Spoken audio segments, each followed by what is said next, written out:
ബാറക്കുമോർ പിതാവും പുത്രനും പരിശുദ്ധ സത്യേക തിരുനാമത്തിലേക്ക് സ്തുതി. നമ്മുടെ മേൽ തൻ്റെ കരുണയും മനോന്നേക്കുണ്ടായിരിക്കുമാറാകട്ടെ. ആമേൻ. Praise the Lord. ഹല്ലേലൂയ. ദൈവ തിരുനാമത്തിന് മഹത്വം ഉണ്ടായിരിക്കട്ടെ. ദൈവത്തിൻ്റെ വലിയ കൃപയാൽ വീണ്ടും ദൈവവചനത്തിൻ്റെ കീഴിലായിരിക്കുവാൻ സ്വർഗത്തിലെ ദൈവം നമുക്കൊരുക്കിയ ഈ നല്ല അവസരത്തിനായി ദൈവത്തെ മഹത്വപ്പെടുത്താം. പ്രാർത്ഥനയിലൂടെ അനുഗ്രഹം പ്രാപിക്കേണ്ടത് എങ്ങനെയെന്ന് നാം ചിന്തിക്കുകയാണ്, ധ്യാനിക്കുകയാണ്. ദൈവസന്നിധിയിലുള്ള സ്വീകാര്യമായൊരു പ്രാർത്ഥനയാണ് സഹനം ഏറ്റെടുത്തുകൊണ്ടുള്ള പ്രാർത്ഥന എന്ന് നാം ചിന്തിക്കുകയുണ്ടായി. കർത്താവിൻ്റെ വചനം പറയുന്നു, 107 സങ്കീർത്തനം 6 വാക്യത്തിൽ കർത്താവിൻ്റെ വചനം പറയുന്നു, അവർ തങ്ങളുടെ കഷ്ടതയിൽ യഹോവയോട് നിലവിളിച്ചു, അവർ അവരെ അവരുടെ ഞെരുക്കങ്ങളിൽ നിന്ന് വിടുവിച്ചു. അപ്പോൾ സഹനത്തിൻ്റെ പ്രാർത്ഥന, കഷ്ടതയോടെയുള്ള പ്രാർത്ഥന, ഞെരുക്കങ്ങളിൽ നിന്ന്, പ്രതിസന്ധികളിൽ നിന്ന് വിടുതൽ നൽകുന്ന പ്രാർത്ഥനയാണെന്ന് കർത്താവിൻ്റെ വചനം പഠിപ്പിക്കുക. ഇന്ന് പലപ്പോഴും പലർക്കും സഹനം താല്പര്യമില്ല, സഹിക്കുവാൻ മനസ്സില്ല.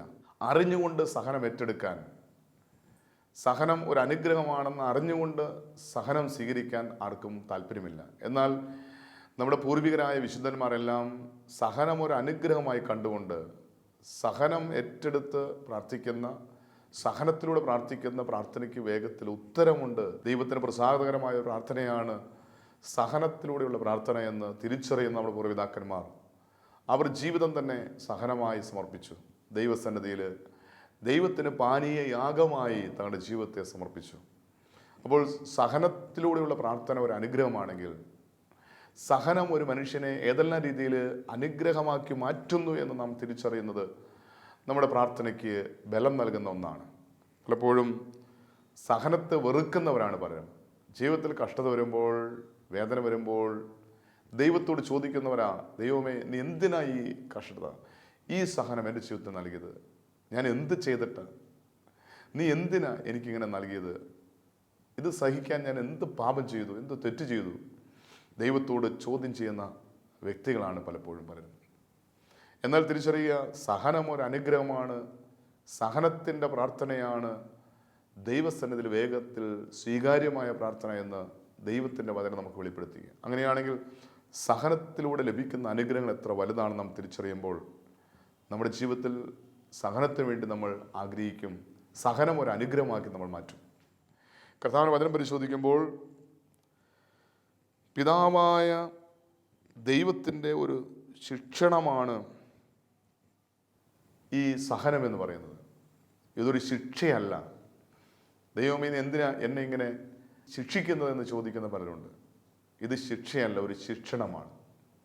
നമ്മൾ കുഞ്ഞുങ്ങൾ തെറ്റ് ചെയ്യാതിരിക്കാൻ വേണ്ടി തെറ്റ് ചെയ്യുന്ന കുഞ്ഞുങ്ങൾ നമുക്ക് ശിക്ഷണം നൽകും. ഒരപ്പന് മകനോടുണ്ടാകുന്ന ദേഷ്യമോ വാശിയോ ഒന്നുമല്ല ശിക്ഷണം എന്ന് പറയുന്നത്. ശിക്ഷണം എന്ന് പറഞ്ഞാൽ തിരുത്തലാണ്. കർത്താവിന് വചനം ഇങ്ങനെ പഠിപ്പിക്കുന്നുണ്ട്. എബ്രായർക്കെഴുതിയ ലേഖനം 12 അധ്യായം 6 വാക്യത്തിൽ കർത്താവിന് വചനം ഇങ്ങനെ പറയുന്നു, കർത്താവ് താൻ സ്നേഹിക്കുന്നവരെ ശിക്ഷിക്കുന്നു, താൻ കൈക്കൊള്ളുന്ന ഏതു മകനെയും തല്ലുന്നു എന്നിങ്ങനെ മക്കളോട് എന്ന പോലെ നിങ്ങളോട് സംവാദിക്കുന്ന പ്രബോധനം നിങ്ങൾ മറന്നു കളഞ്ഞു പോകും. ഇവിടെ കർത്താവിന് വചനം പറയുകയാണ്, കർത്താവ് താൻ സ്നേഹിക്കുന്നവരെ ശിക്ഷിക്കുന്നു, താൻ കൈക്കൊള്ളുന്ന ഏതു മകനെയും തല്ലുന്നു. ശിക്ഷണം ഒരിക്കലും ശിക്ഷയല്ല, അത് സ്നേഹത്തിൻ്റെ പ്രകടനമാണ്. സ്നേഹിക്കുന്ന അപ്പൻ മക്കളെ ശിക്ഷിക്കും. കാരണം ആ മക്കളെ സ്നേഹിക്കുന്നുണ്ടാവും. അപ്പോൾ ദൈവം സ്നേഹിക്കുന്ന എല്ലാവർക്കും ശിക്ഷണം ഉണ്ടാവും. ദൈവം സ്നേഹിക്കുന്നവർക്കുള്ള ശിക്ഷണമാണ് സഹനം. നാം ദൈവത്തോട് ചേർന്ന് നിൽക്കുവാൻ, നാം തെറ്റിപ്പോകാതിരിക്കാൻ, നാം വീണു പോകാതിരിക്കാൻ ദൈവം നമുക്ക് നൽകുന്ന ഒരു ശിക്ഷണമാണ് ദൈവം അനുവദിക്കുന്ന സഹനങ്ങൾ. പാപം മൂലമുണ്ടാകുന്ന സഹനങ്ങൾ ശിക്ഷണമല്ല, അത് പാപത്തിൻ്റെ ശമ്പളമാണ്, പാപത്തിൻ്റെ പ്രതിഫലമാണ്. എന്നാൽ ദൈവം അനുവദിക്കുന്ന ചില ശിക്ഷണങ്ങൾ നമ്മെ നേർവഴിക്ക് നടത്താൻ അതൊരു ബാലശിക്ഷയാണ്, ഒരു നേർവഴിയിലേക്ക് നമ്മെ നയിക്കാനുള്ള ദൈവത്തിൻ്റെ സ്നേഹപ്രകടനമാണ്. എന്നാൽ ദൈവം അനുവദിക്കുന്ന ചില സഹനങ്ങൾ തട്ടിമാറ്റി കളയുമ്പോൾ നാം ദൈവത്തിന് അകന്നു പോകുന്നു എന്നുള്ള സത്യം നാം തിരിച്ചറിയണം. വീണ്ടും സഹനം ഒരു പരീക്ഷയാണ്. നമുക്കറിയാം, പരീക്ഷ എന്തിനുള്ളതാണ്? ജയിക്കാനുള്ളതാണ്. സഹനത്തിൻ്റെ ഒരു പരീക്ഷ നമ്മുടെ ജീവിതത്തിൽ വരുമ്പോഴാണ് നമുക്ക് ക്രിസ്തീയ ജീവിതം ഒരു വിജയകരമായ ജീവിതമായി തീരുന്നത്. കർത്താവിൻ്റെ വചനം പറയുന്നു, യെശയ്യാപ്രവാചകന്റെ പുസ്തകം 48-ാം അധ്യായം അതിൻ്റെ 10-ാമത്തെ വാക്യത്തിൽ കർത്താവിൻ്റെ വചനം പറയുന്നു, ഇതാ ഞാൻ നിന്നെ ഊതിക്കഴിച്ചിരിക്കുന്നു, വെള്ളി പോലെ അല്ലതാനും, ഞാൻ നിന്നെ കഷ്ടതയുടെ ചൂളയിൽ ആകുന്നു ശോധന കഴിച്ചിരിക്കുന്നു. ഇതൊരു പരിശോധനയാണ്, ഇതൊരു പരീക്ഷയാണ്. നമ്മളെ സഹനത്തിൻ്റെ തീച്ചുരുള്ള ദൈവം നടത്തുന്നത് നമ്മുടെ വിശ്വാസത്തെ, നമ്മുടെ ഭക്തിയെ, നമ്മുടെ വിശുദ്ധിയെ ശോധന ചെയ്യാൻ വേണ്ടിയാണ്. പലപ്പോഴും ഇന്ന് ഭക്തിയുടെ പ്രകടനമാണെങ്കിൽ, വിശ്വാസത്തിൻ്റെ പ്രകടനമാണെങ്കിൽ അവിടെ നമ്മൾ പരാജയപ്പെട്ടു പോകും. യഥാർത്ഥമായ ഭക്തിയും വിശുദ്ധിയും വിശ്വാസവും നമ്മുടെ ഹൃദയത്തിലുണ്ടെങ്കിൽ നാം ആ പരീക്ഷയിൽ വിജയം പ്രാപിക്കും. ഇന്ന് ദൈവം നമുക്ക് നൽകുന്ന സഹനങ്ങൾ നമ്മുടെ പരീക്ഷണത്തിന് വേണ്ടിയാണ്, ദൈവം ശോധന ചെയ്യുന്നതാണ് തിരിച്ചറിഞ്ഞ് അത് സന്തോഷത്തോടെ സ്വീകരിക്കുന്ന ഒരു വ്യക്തിക്ക് അത് അനുഗ്രഹമാണ്. ദൈവം നൽകുന്ന സഹനം, ദൈവം അനുവദിക്കുന്ന സഹനങ്ങൾ, അതിനെ ഓർത്ത് ശപിക്കുകയോ ദൈവത്തെ കുറ്റപ്പെടുത്തുകയോ ദൈവത്തെ പരിഹസിക്കുകയോ ചെയ്യരുത്. ദൈവം നൽകുന്ന സഹനങ്ങൾ സന്തോഷത്തോടെ സ്വീകരിക്കുന്നുവെങ്കിൽ, ദൈവം അനുവദിക്കുന്ന സഹനങ്ങൾ സന്തോഷത്തോടെ സ്വീകരിക്കുന്നുവെങ്കിൽ അത് നമുക്ക് ഒരു അനുഗ്രഹമായി തീരും എന്ന് കർത്താവിന്റെ വചനം വ്യക്തമായിട്ട് വെളിപ്പെടുത്തുകയാണ്. വീണ്ടും കർത്താവിന്റെ വചനം പരിശോധിക്കുമ്പോൾ സഹനം സ്വർഗത്തിൽ പ്രതിഫലം ലഭിക്കുന്ന ഒന്നാണ്. നമുക്ക് ഈ ലോകത്തിൽ സഹനത്തിലൂടെ അനുഗ്രഹമുണ്ട്, മാത്രമല്ല നിത്യതയിൽ നമുക്ക് പ്രതിഫലമുണ്ട്, സ്വർഗത്തിൽ നമുക്ക് പ്രതിഫലമുണ്ട്. അതിനെ പറയുന്നു വിശുദ്ധ ലൂക്കോസിന്റെ രക്ഷാസുവിശേഷം 6-ാം അധ്യായം അതിൻ്റെ 22-23 വാക്യങ്ങൾ കർത്താവിന്റെ വചനം പറയുന്നു, മനുഷ്യപുത്രൻ നിമിത്തം മനുഷ്യർ നിങ്ങളെ ദ്വേഷിച്ച് ഭ്രഷ്ടരാക്കി നിന്ദിച്ചു നിങ്ങളുടെ പേർ വിടക്കെന്ന് തള്ളുമ്പോൾ നിങ്ങൾ ഭാഗ്യവാന്മാർ, ആ നാളിൽ സന്തോഷിച്ച് തുള്ളുവിൻ, നിങ്ങളുടെ പ്രതിഫലം സ്വർഗത്തിൽ വലിയത്. സ്വർഗത്തിൽ ദൈവം പറയുകയാണ്, നിങ്ങളെ മറ്റുള്ളവർ ദ്വേഷിച്ച് ഭ്രഷ്ടരാക്കി നിന്ദിച്ച് നിങ്ങളുടെ പേർ വിടക്കെന്ന് തള്ളുമ്പോൾ നിങ്ങൾ ഭാഗ്യവാന്മാരാണ്, കാരണം നിങ്ങൾക്ക് സ്വർഗത്തിൽ പ്രതിഫലമുണ്ട്. ഇന്ന് പലപ്പോഴും നമ്മളെ ആരെങ്കിലും നിന്ദിക്കുമ്പോൾ, പരിഹസിക്കുമ്പോൾ, കളിയാക്കുമ്പോൾ അതിനെ ഓർത്ത് മനസ്സും അടുത്ത് ദൈവത്തെ ദ്വേഷിച്ച് ദൈവത്തിൻ്റെ കൂട്ടായ്മയിൽ നിന്ന്, സഭയിൽ നിന്ന് മാറി നിൽക്കുന്ന, ദൈവത്തിൻ്റെ സാന്നിധ്യത്തിൽ നിന്ന് അകന്നു നിൽക്കുന്ന അനേകം വ്യക്തികളെ കാണാം. എന്നാൽ തിരിച്ചറിയുക, നമ്മൾ ഈ ലോകത്തിൽ അനുഭവിക്കുന്ന എല്ലാ സഹനങ്ങൾക്കും പ്രതിഫലമുണ്ട്, അത് സ്വർഗത്തിലാണ് പ്രതിഫലം. അപ്പോൾ ദൈവം നമുക്ക് നൽകിയിരിക്കുന്ന പ്രതിഫലത്തിന് നാം ഈ ലോകത്തിലായിരിക്കുമ്പോൾ കഷ്ടത സഹിക്കണം എന്നുള്ളത് ദൈവത്തിൻ്റെ കൽപ്പനയാണ്, ദൈവത്തിൻ്റെ വചനമാണ്. സന്തോഷത്തോടെ സഹനം സ്വീകരിക്കുമ്പോൾ അതിന് സ്വർഗത്തിൽ പ്രതിഫലമുണ്ട്. വീണ്ടും പ്രധാന വചനം പരിശോധിക്കുമ്പോൾ കൂടുതൽ ഫലം പുറപ്പെടുവിക്കുവാനായിട്ട് ദൈവം സഹനം അനുവദിക്കുന്നു, കൂടുതൽ ഫലം പുറപ്പെടുവിക്കുവാനായിട്ട്. പ്രധാന വചനം പരിശോധിക്കുമ്പോൾ വിശുദ്ധ യോഹന്നാന്റെ രക്ഷാസുവിശേഷം 15-ാം അധ്യായം 2-ാമത്തെ വാക്യത്തിൽ കർത്താവായ യേശുക്രിസ്തു പഠിപ്പിക്കുകയാണ്, എന്നിൽ കായ്ക്കാത്ത കൊമ്പുകളൊക്കെയും അവൻ നീക്കിക്കളയുന്നു, കായ്ക്കുന്നതൊക്കെയും അധിക ഫലം കായ്ക്കേണ്ടതിന് ചെത്തി വെടിപ്പാക്കുന്നു. ഈ ചെത്തി വെടിപ്പാക്കുന്ന ഈ ചെത്തലാണ് സഹനം. ദൈവം അനുവദിക്കുന്ന സഹനം എന്ന് പറയുന്നത് എൻ്റെ ആത്മീയ ജീവിതത്തിൽ, ഭൗതിക ജീവിതത്തിൽ അഭിവൃദ്ധി പ്രാപിക്കാൻ, ഉയർച്ച പ്രാപിക്കാൻ, കൂടുതൽ ഫലം പുറപ്പെടുവിക്കുവാൻ ദൈവം ഒരുക്കുന്ന വെട്ടിയൊരുക്കലാണ്. ചിലർ ചോദിക്കും, ഞാൻ വിശുദ്ധ ജീവൻ നയിക്കുന്നവർ ഇത്രയും പ്രശ്നം ഉണ്ടായിരുന്നില്ല, ഞാൻ ദൈവത്തെ അറിഞ്ഞു, ദൈവവചനം കേട്ടു, മനസ്സാന്തരപ്പെട്ടു, ഇനി ഞാൻ മരിക്കേണ്ടി വന്നാലും പാപം ചെയ്യില്ല, കർത്താവിന് വേണ്ടി ഒരു വിശുദ്ധ ജീവൻ നയിക്കും, എനിക്ക് നിത്യജീവൻ പ്രാപിക്കണം എന്നുള്ള വലിയ ബോധ്യത്തോടെ, ആഗ്രഹത്തോടെ ദൈവത്തിന് വേണ്ടി ജീവിക്കാൻ തീരുമാനമെടുക്കുന്ന വ്യക്തികൾ പറയുന്നൊരു വാക്കാണ്, ഇത്രയും നാളും ഇത്രയും വലിയ പ്രശ്നങ്ങൾ എൻ്റെ ജീവിതത്തിൽ ഉണ്ടായിരുന്നില്ല, ദൈവത്തിന് വേണ്ടി ജീവിക്കാൻ തുടങ്ങിയപ്പോൾ എൻ്റെ ജീവിതത്തിൽ എന്നും പ്രശ്നമായി, എന്നും കഷ്ടതയാണ്, എന്നും രോഗമായി, എന്നും ദാരിദ്ര്യമായി, എന്നും കഷ്ടതയാണ്. ഇതെന്തിനാണ് ദൈവം അനുവദിക്കുന്നത് ചോദിച്ചാൽ പ്രധാന വചനം പറയുകയാണ്, നമ്മളെ വെട്ടിയൊരുക്കുക, അതായത് കൂടുതൽ ഫലം പുറപ്പെടുവിക്കുവാൻ വേണ്ടി ചെത്തി വെടിപ്പാക്കുന്ന, വെട്ടി ഒരുക്കുന്ന ഒരു പ്രവൃത്തിയാണ് കർത്താവായ യേശുക്രിസ്തുവിനെ പ്രതി വിശുദ്ധ ജീവൻ നയിക്കുന്ന ഒരു വ്യക്തി ജീവിതത്തിലുണ്ടാകുന്ന സഹനങ്ങൾ. യേശുവിന് വേണ്ടി ജീവിതം സമർപ്പിക്കപ്പെട്ട, വിശുദ്ധ ജീവൻ നയിക്കാൻ തീരുമാനമെടുത്ത, പാപം വെറുത്തുപേക്ഷിച്ച വ്യക്തിയുടെ ജീവിതത്തിലുണ്ടാകുന്ന സഹനം, ആ വ്യക്തിയുടെ ജീവിതത്തിൽ കൂടുതൽ ഫലം പുറപ്പെടുവിക്കാൻ വേണ്ടി ദൈവം ഒരുക്കുന്ന സഹനങ്ങളാണ് എന്ന് കർത്താവിന്റെ വചനം വ്യക്തമായിട്ട് വെളിപ്പെടുത്തുകയാണ്. വീണ്ടും ദൈവം എന്തിനാണ് സഹനം അനുവദിക്കുന്നതെന്ന് ചോദിച്ചാൽ കർത്താവ് വചനം പറയുന്നു, കൽപ്പനകൾ പഠിക്കാൻ വേണ്ടി, കൽപ്പനകൾ അനുസരിക്കാൻ വേണ്ടി, ദൈവത്തിൻ്റെ നിയമങ്ങൾ പാലിക്കുവാൻ, കൃപ ലഭിക്കുവാൻ വേണ്ടി സഹനങ്ങൾ അനുവദിക്കാം. കർത്താവ് വചനം പറയുന്നു, 119 സങ്കീർത്തനം 67 വാക്യത്തിൽ കർത്താവ് വചനം പറയുകയാണ്, കഷ്ടതയിലാകുന്നതിന് മുമ്പേ ഞാൻ തെറ്റിപ്പോയി, ഇപ്പോഴോ ഞാൻ നിൻ്റെ വചനത്തെ പ്രമാണിക്കുന്നു. അപ്പോൾ കഷ്ടതയിലാകുന്നതിന് മുമ്പ് ഞാൻ പാപത്തിൻ്റെ, ലോകത്തിൻ്റെ, ജഡത്തിൻ്റെ പ്രമാണങ്ങൾ അനുസരിച്ച് ജീവിച്ചൊരു വ്യക്തിയാണ്. ദൈവത്തെ മറന്ന് ദൈവത്തിൻ്റെ ഇഷ്ടത്തിനെതിരായി പ്രവർത്തിച്ച് ജീവിച്ചൊരു വ്യക്തിയാണ് കഷ്ടത്തിലാകുന്നതിന് മുമ്പ്. എന്നാൽ കഷ്ടത എനിക്ക് ഉപകാരമായി എപ്പോഴെന്നറിയാമോ? അത് ദൈവവചനത്തെ പ്രമാണിക്കാൻ കാരണമായി. അപ്പോൾ നമ്മുടെ വ്യക്തിപരമായ ജീവിതത്തിൽ ദൈവം അനുവദിക്കുന്ന ചില സഹനങ്ങൾ, കഷ്ടതകൾ ദൈവത്തിൻ്റെ കൽപ്പനകൾ പ്രമാണിക്കാനുള്ളതാണ്. ഇത്രയും നാളും ലോകത്തിൻ്റെ, ജഡത്തിൻ്റെ, പിശാചിൻ്റെ നിയമങ്ങളനുസരിച്ച്, നിയമങ്ങൾ പ്രമാണിച്ചാണ് ജീവിച്ചിരുന്നെങ്കിൽ ഈ നിമിഷം മുതൽ ദൈവത്തിൻ്റെ നിയമങ്ങൾ അനുസരിക്കുവാൻ ദൈവം നമുക്ക് ഒരുക്കിയിരിക്കുന്നൊരു ടേണിംഗ് പോയിൻ്റ്, വഴിത്തിരിവാണ് നമ്മുടെ ജീവിതത്തിലെ സഹനമെന്ന് നാം തിരിച്ചറിയണം. അപ്പോൾ ഈ സഹനം, ദൈവം അനുവദിക്കുന്ന സഹനം നമുക്ക് അനുഗ്രഹമാണ്. കാരണം അത് മുഖാന്തരം എനിക്ക് ദൈവത്തിൻ്റെ നിയമങ്ങൾ, കൽപ്പനകൾ അനുസരിക്കാൻ കൃപയായി.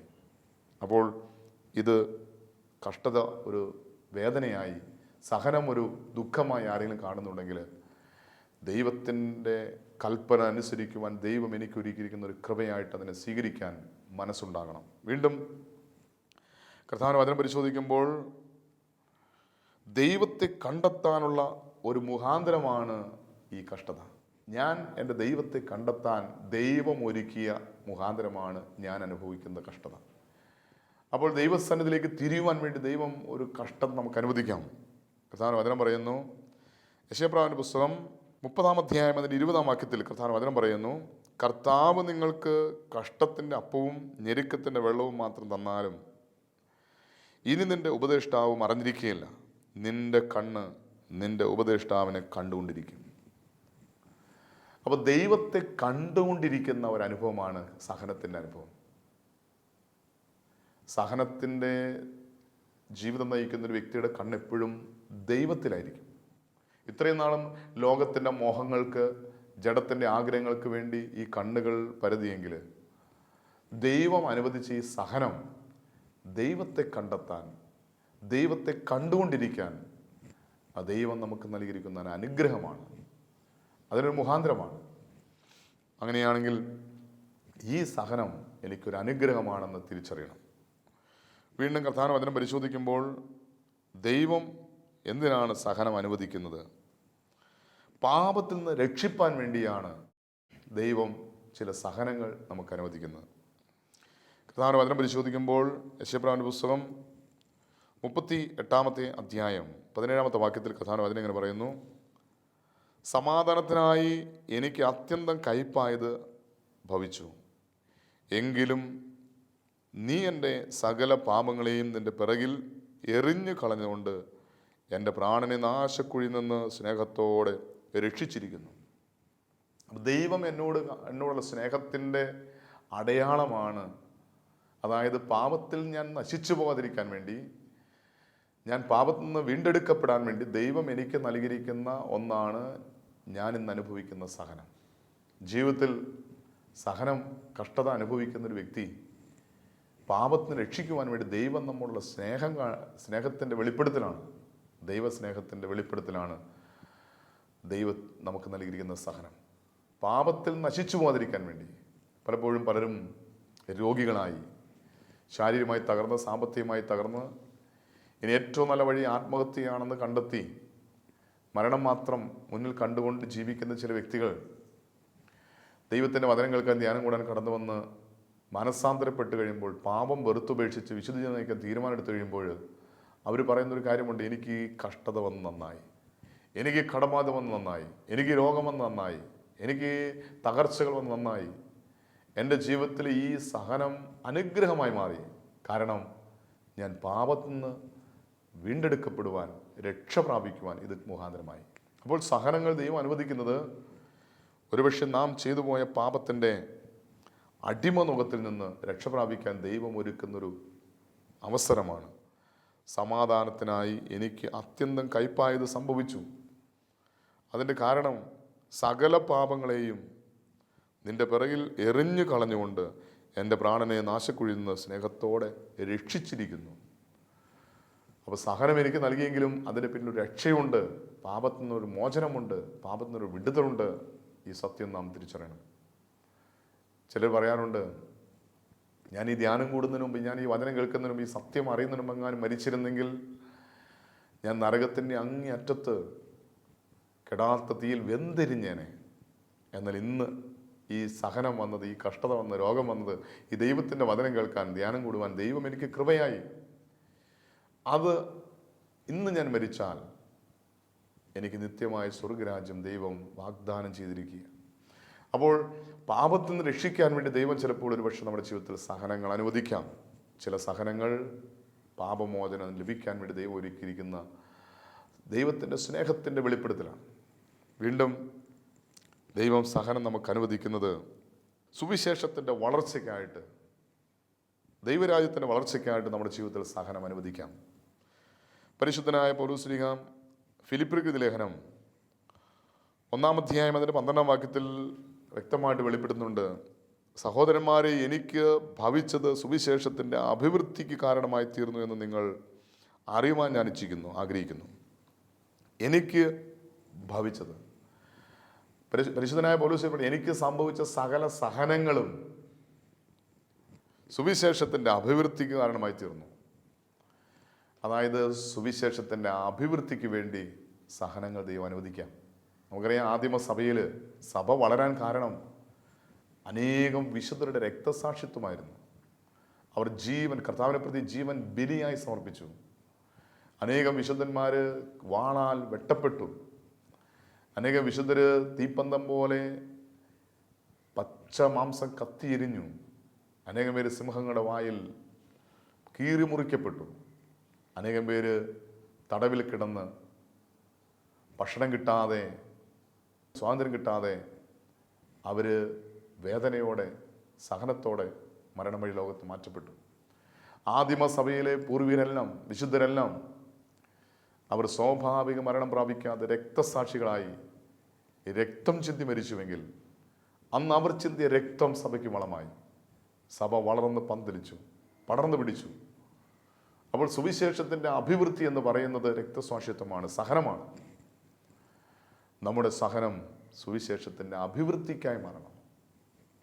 ഞാൻ ചില സുവിശേഷകരെ കണ്ടിട്ടുണ്ട്, ആത്മാക്കളുടെ രക്ഷയ്ക്ക് വേണ്ടി, ദൈവരാജ്യത്തിൻ്റെ വിസ്തൃതിക്ക് വേണ്ടി, അനേകം ആത്മാക്കളുടെ രക്ഷയ്ക്ക് വേണ്ടി അനേകം ജാതി മതത്തിൽപ്പെട്ടവർ, അനേക പാപികൾ മാനസാന്തരപ്പെടുവാൻ, യേശുവിനെ കർത്താവ് ദൈവമായി സ്വീകരിക്കുവാൻ, നിത്യരക്ഷ സ്വീകരിക്കുവാൻ തക്കവണ്ണം മാസങ്ങളോളം ഉപവസിച്ച്, വെള്ളം മാത്രം കുടിച്ച്, വെള്ളം മാത്രം ആഹാരമായി സ്വീകരിച്ച്, അതുപോലും കഴിക്കാതെ കർത്താവിനെ പ്രതി ദൈവരാജ്യത്തിൻ്റെ വളർച്ചയ്ക്ക് വേണ്ടി സഹനമെടുത്ത് ഉപവസിക്കുന്ന അനേകം വ്യക്തികളെ കാണുവാൻ, അറിയുവാൻ സാധിച്ചിട്ടുണ്ട്. അവർക്ക് വേണ്ടിയല്ല അവർ പ്രാർത്ഥിക്കുകയും ഉപവസിക്കുകയും ചെയ്യുന്നത്. അവർക്ക് വേണ്ടിയല്ല അവർ കഷ്ടത അനുഭവിക്കുന്നത്. ദൈവരാജ്യത്തിന് വേണ്ടി, അനേകം നശിച്ചു പോകുന്ന ആത്മാക്കളുടെ രക്ഷയ്ക്ക് വേണ്ടി, ദൈവരാജ്യത്തിൻ്റെ വിസ്തൃതിക്ക് വേണ്ടി, ആത്മാക്കളുടെ രക്ഷയ്ക്ക് വേണ്ടി സഹനമെടുത്ത് പ്രാർത്ഥിക്കുന്ന അനേകം വിശുദ്ധർ ഇന്നും ജീവിച്ചിരിക്കുന്നു. നാം തിരിച്ചറിയണം, സഹനം സുവിശേഷ വേലയുടെ വളർച്ചയ്ക്ക് കാരണമായി, ദൈവരാജ്യത്തിൻ്റെ അഭിവൃദ്ധി കാരണമായി തീരും. വീണ്ടും സഹനത്തെക്കുറിച്ച് കർത്താവ് വചനം പറയുന്നത്, സഹനം സ്വർഗരാജ്യം പ്രാപിക്കാൻ കാരണമായി തീരും. കർത്താവ് വചനം പരിശോധിക്കുമ്പോൾ വിശുദ്ധ മത്തായി ശ്ലീഹയുടെ രക്ഷാസുവിശേഷം 5-ാം അധ്യായം 10-ാം വാക്യത്തിൽ യേശുക്രിസ്തു പഠിപ്പിക്കുകയാണ്, നീതി നിമിത്തം ഉപദ്രവിക്കപ്പെടുന്നവർ ഭാഗ്യവാന്മാർ, സ്വർഗരാജ്യം അവർക്കുള്ളതാകുന്നു. സഹനം, പീഡനം എന്ന് പറയുന്നത് ദൈവരാജ്യത്തേക്കുള്ളൊരു പാസ്പോർട്ടാണ്. നമ്മുടെ വ്യക്തിപരമായ ജീവിതത്തിൽ നമ്മൾ അനുഭവിക്കുന്ന സഹനം സന്തോഷത്തോടെ നാം സ്വീകരിക്കുമ്പോൾ, അല്ലെങ്കിൽ നാം സഹനം അവകാശമാക്കി ദൈവരാജ്യത്തിന് വേണ്ടി സഹനം സ്വന്തമാക്കുമ്പോൾ, സ്വീകരിക്കുമ്പോൾ, അതിന് പറയുകയാണ്, നീതി നിമിത്തം ഉപദ്രവിക്കപ്പെടുന്നവർ ഭാഗ്യവാന്മാർ, സ്വർഗരാജ്യം അവർക്കുള്ളതാണ്. വെളിപ്പാടിന്റെ പുസ്തകത്തിൽ കാണാൻ സാധിക്കും, ഇവർ ആര് എന്ന് ചോദിച്ചപ്പോൾ ഇവർ മഹാകഷ്ടത്തിൽ നിന്ന് വന്നിരിക്കുന്നവരാണ്. കുഞ്ഞാടിൻ്റെ രക്തം ഹേതുവായി സാക്ഷ്യവചനമായി അവർ അവരുടെ അങ്കി അലക്കി വെളുപ്പിച്ച്, കുഞ്ഞാടിൻ്റെ രക്തത്താൽ അങ്കി അലക്കി വെളുപ്പിച്ച് തേജസ്കരിക്കപ്പെട്ടവരായി ശോഭപൂർണരായി കർത്താവിൻ്റെ സന്നിധി നിൽക്കുന്നത് കണ്ടപ്പോൾ ഇവർ എവിടെ നിന്നാണ് വന്നത്? ഇവർ മഹാകഷ്ടത്തിൽ നിന്ന് വന്നിരിക്കുന്നവരാണ്. അപ്പോൾ സ്വർഗത്തിൽ നാം സ്വർഗരാജ്യം പ്രാപിക്കാനായിട്ട് ദൈവം നമുക്ക് ഒരുക്കുന്ന ഒന്നാണ് ജീവിതത്തിൽ ലഭിക്കുന്ന സഹനങ്ങൾ, കഷ്ടതകൾ, ഉപദ്രവങ്ങൾ. അതുകൊണ്ട് സഹനം ഒരു അനുഗ്രഹമാണ്. സഹനം മുഖാന്തരം നമുക്ക് നിത്യജീവൻ, സ്വർഗരാജ്യം പ്രാപിക്കാൻ സാധിക്കും. വീണ്ടും കർത്താവ് വചനം പരിശോധിക്കുമ്പോൾ ഈ സഹനങ്ങൾ നമുക്ക് നിത്യതയിൽ സ്വർഗരാജ്യത്തിൽ ജീവന്റെ കിരീടം പ്രാപിക്കാൻ ദൈവം നമുക്ക് ഒരുക്കുന്ന ഒന്നാണ്. യാക്കോബിൻ ലേഖനം 1-ാം അധ്യായം അതിൻ്റെ 12-ാം വാക്യത്തിൽ കർത്താവ് വചനം പറയുന്നു, പരീക്ഷ സഹിക്കുന്ന മനുഷ്യൻ ഭാഗ്യവാൻ, അവൻ കൊള്ളാവുന്നവനായി തെളിഞ്ഞ ശേഷം കർത്താവ് തന്നെ സ്നേഹിക്കുന്നവർക്ക് വാഗ്ദത്തം ചെയ്ത ജീവകിരീടം പ്രാപിക്കും. അപ്പം ഈ ലോകത്തിൽ കർത്താവായ യേശുക്രിസ്തുവിനെ പ്രതിയുള്ള സഹനങ്ങൾ നിത്യജീവൻ പ്രാപിക്കുക മാത്രമല്ല, സ്വർഗരാജ്യം അവകാശമാക്കുക മാത്രമല്ല, ആ സ്വർഗത്തിൽ ചെല്ലുമ്പോൾ ദൈവം നമുക്ക് നൽകുന്ന പ്രതിഫലമാണ് ജീവകിരീടം. നമ്മുടെ വ്യക്തിപരമായ ജീവിതത്തിൽ ദൈവം നൽകുന്ന സഹനങ്ങൾ അനുഗ്രഹമാക്കി മാറ്റുമ്പോൾ നമുക്ക് ലഭിക്കുന്ന ഒന്നാണ് ജീവകിരീടം. ഈ ലോകത്തിൽ എങ്ങനെയെങ്കിലും ജീവിച്ച് എങ്ങനെയെങ്കിലും മരിച്ച് സ്വർഗത്തിൽ പോകാമെന്ന് വിചാരിക്കുന്നതിനേക്കാൾ എത്രയോ നല്ലതാണ് നമ്മുടെ ജീവിതത്തിൽ ദൈവം അനുവദിക്കുന്ന സഹനങ്ങൾ. അല്ലെങ്കിൽ കർത്താവായ യേശുക്രിസ്തുവിനെ പ്രതി, ദൈവരാജ്യത്തെ പ്രതി, സുവിശേഷത്തെ പ്രതി പീഡകൾ സഹിച്ച്, ത്യാഗം സഹിച്ച്, എല്ലാം മറന്ന്, തന്നെ ഉപദ്രവിച്ച സകലരെയും അനുഗ്രഹിച്ച്, വേദനിപ്പിച്ച സകലരെയും അനുഗ്രഹിച്ച്, പീഡിപ്പിച്ച സകലരെയും അനുഗ്രഹിച്ച് ദൈവം നമുക്ക് വേണ്ടി ഒരിക്കലും നിത്യമായ സ്വർഗരാജ്യം ലക്ഷ്യമാക്കി യാത്ര ചെയ്യുക. ഈ ലോകത്തിൽ എപ്പോൾ മരിച്ചാലും എങ്ങനെ മരിച്ചാലും നിത്യജീവൻ പ്രാപിക്കുക, ജീവന്റെ കിരീടം പ്രാപിക്കുക എന്ന ലക്ഷ്യത്തോടെ നാം ജീവിക്കുന്നുവെങ്കിൽ ഈ ലോകത്തിലെ സഹനങ്ങൾ നമുക്ക് സന്തോഷത്തോടെ സ്വീകരിക്കാൻ സാധിക്കും. സഹനത്തിൻ്റെ തീച്ചൂളയിലൂടെ പ്രാർത്ഥന നമുക്ക് അനുഗ്രഹമാകുന്നുവെങ്കിൽ സഹനം നമ്മെ ജീവന്റെ കിരീടം പ്രാപിക്കാൻ കാരണമാക്കി തീർക്കും. അതുകൊണ്ട് നമുക്ക് നമ്മെ തന്നെ സമർപ്പിക്കും. കർത്താവ്, എൻ്റെ ജീവിതത്തിൽ വരുന്ന സഹനങ്ങൾ കർത്താവായ യേശുക്രിസ്തുവിനെ പ്രതി ഒരു വിശുദ്ധ ജീവൻ നയിക്കുവാൻ, ദൈവരാജ്യത്തിന് വേണ്ടി, നശിച്ചു വന്ന ആത്മാക്കൾക്ക് വേണ്ടി പീഡനം അനുഭവിക്കുവാൻ, സഹനം ഏൽക്കുവാൻ, ഉപദ്രവം സഹിക്കുവാൻ, കഷ്ടത സന്തോഷത്തോടെ സ്വീകരിക്കാൻ ഒരു തീരുമാനമെടുത്താൽ എനിക്ക് ഈ ഭൂമിയിൽ മാത്രമല്ല നിത്യമായ സ്വർഗത്തിൽ വാടാത്ത കിരീടമുണ്ട്, ജീവന്റെ കിരീടമുണ്ട്. സ്വർഗത്തിൽ നീതിമാന്മാരുടെ പക്ഷത്ത് എൻ്റെ പിതാവിനാൽ അനുഗ്രഹിക്കപ്പെട്ടവരെ എന്ന് വിളിക്കപ്പെടുവാൻ തക്കവണ്ണം ദൈവം നമുക്കൊരു അവസരം ഒരുക്കിയിരിക്കുകയും ആ വലിയ കൃപ പ്രാപിക്കുവാൻ നമുക്ക് ആഗ്രഹിക്കാം, പ്രാർത്ഥിക്കാം, കണ്ണടയ്ക്കാം. പരിശുദ്ധനായ ഞങ്ങളുടെ നല്ല ദൈവമേ, ഈ അനുഗ്രഹിക്കപ്പെട്ട സമയത്തിനായി നന്ദി പറയുന്നു കർത്താവേ. ഞങ്ങളുടെ ജീവിതത്തിൽ അവിടെ നിന്ന് അനുവദിക്കുന്ന സഹനങ്ങൾ ഞങ്ങൾക്കൊരു അനുഗ്രഹമാണ് എന്ന് കേൾക്കുവാൻ ഞങ്ങൾക്ക് അവസരം നൽകിയല്ലോ കർത്താവേ. കഷ്ടതയിൽ നിന്നോട് നിലവിളിക്കുമ്പോൾ അതിന് ഉത്തരമുണ്ട്, പ്രതിഫലമുണ്ട്, സകല ഞെരുക്കുകളിൽ നിന്ന് അവിടെ നിന്ന് വിടുവിക്കുന്നു എന്നുള്ള വചനം ഞങ്ങൾ ഓർക്കുന്നു. ഞങ്ങളുടെ ജീവിതത്തിൽ അവിടെ നിന്ന് അനുവദിക്കുന്ന സകല സഹനങ്ങൾ സന്തോഷത്തോടെ സ്വീകരിച്ച് ഞങ്ങൾക്കും ഞങ്ങളുടെ തലമുറയ്ക്ക് അനുഗ്രഹമായി തീരുവാൻ, ദൈവരാജ്യത്തിൻ്റെ വിസ്തൃതിക്ക് കാരണമായി തീരുവാൻ, സ്വർഗരാജ്യം പ്രാപിക്കുവാൻ, ജീവന്റെ കിരീടം പ്രാപിക്കുവാൻ ഞങ്ങൾക്ക് അത് കൃപയായി തീരുവാൻ ഞങ്ങൾ സമർപ്പിക്കുന്നു. ഈ വചനം കേൾക്കുന്ന ആരെങ്കിലും സഹനത്തെ ഓർത്ത്, ജീവിതത്തിലുണ്ടാകുന്ന കഷ്ടതയെ ഓർത്ത് സ്വയം ശപിക്കുകയോ ദൈവത്തെ ശപിക്കുകയുണ്ടെങ്കിൽ അവർക്ക് വേണ്ടി യേശുവിൻ്റെ നാമത്തിൽ മാപ്പ് ചോദിക്കുന്നു. അവരുടെ കരുണയായിരിക്കണമേ. ജീവിതത്തിലുള്ള എല്ലാ സഹനങ്ങളും അനുഗ്രഹമാക്കി മാറ്റുവാൻ അവിടുത്തെ പരിശുദ്ധാത്മാവ് മുഖാന്തരം ജ്ഞാനം നൽകണമേ, കൃപാവരങ്ങൾ നൽകണമെന്ന് പ്രാർത്ഥിക്കുന്നു. ഈ സ്വരം കേൾക്കുന്ന എല്ലാവരുടെയും സഹനങ്ങൾ അനുഗ്രഹമാക്കി മാറ്റണമേ, നിത്യജീവന് മുഖാന്തരമായി തീരുവാൻ, ജീവന്റെ കിരീടം പ്രാപിക്കുവാൻ സഹായിക്കുമാറാണെന്ന് പ്രാർത്ഥിക്കുന്നു. പരിശുദ്ധി അമ്മേ, ദൈവമാതാവേ, സകല ശുദ്ധിമാന്മാരെ, ശുദ്ധിമതികളെ ഞങ്ങൾക്ക് വേണ്ടി പ്രാർത്ഥിക്കണമേ. എല്ലാം ഞങ്ങൾക്ക് വേണ്ടി ക്രൂശിൽ മരിച്ച് മരണത്തെ ജയിച്ച് ഉയർത്തെഴുന്നേറ്റ് ഇന്നും ജീവിക്കുന്ന ഞങ്ങളുടെ കർത്താവ്, ഞങ്ങളുടെ ദൈവമായ യേശുവിൻ്റെ അതിപരിശുദ്ധമായ നാമത്തിൽ തന്നെ ആമേൻ.